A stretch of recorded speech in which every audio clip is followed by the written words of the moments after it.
want to tell you why you shouldn't travel. This is a public service announcement against traveling. Not living somewhere else. Living somewhere else is very cool. I've lived in Chiang Mai, I've lived in Pattaya, I've lived in the Philippines, traveled all around Asia. I'm in Europe right now. I'm not going to tell you where I am because it's so cool. I don't want everyone flooding it. I love it over here. And I love living somewhere else. I'm from Canada, okay? Mexico's on my list. A lot of places are on my list, but it's actually getting there and living there, which is the fun part, okay? We're talking at least 3 months at a time, and maybe it's like base number 1 is 6 months, base 2 is 3 months, base 3 is the other 3 months. Something I've been talking about with my friend Andrew Henderson from Nomad Capitalist. You should check his site out. He travels a lot more than I do, but he has been traveling less in the past few years as we've both come to a few of the same realizations. Meaning, dealing with hotels, okay? You're dealing with people for your basic human needs who don't really give a shit about you. Late check-in, early checkout. The staff is rude. The food quality is not good. You don't know where you are. You're lost in the city.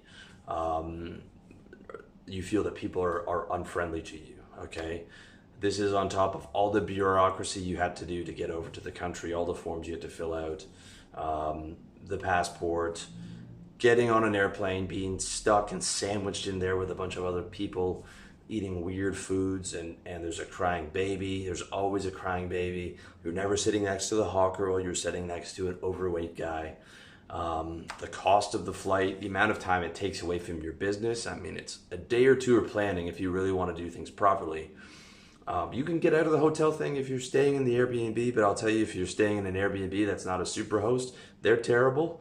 Okay, if the person is not a super host, they're terrible. If you're staying in a super host, you've got a good chance of getting someone who's going to be good, but you're still kind of rolling the dice. The place might not look like what you think it's going to look like, or the place is nice, but there's construction next door, or the guy next door is chain smoking, or there's a ton of street noise, or you're living in the nicest service apartment / condo in Chiang Mai like I was, which is perfectly peaceful for 5 days a week, and then it is just flooded by tourists from a certain region who travel 18 people at a time. They're all part of one family. They all stay on the same floor with their doors open and yell back and forth, slam doors, yell in between the hallways.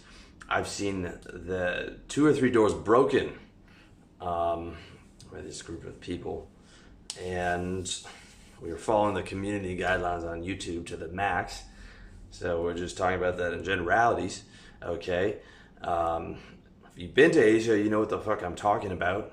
And a lot of people just don't give a shit. They're not polite. They cut in front of you in the airport. You're in foreign countries. You're hot. You're tired. The GPS isn't working. You're trying to set up the phone at the new airport, to get to the Airbnb, to hit the check-in time or the hotel or whatever. You got all your bags with you. One of your bags is lost.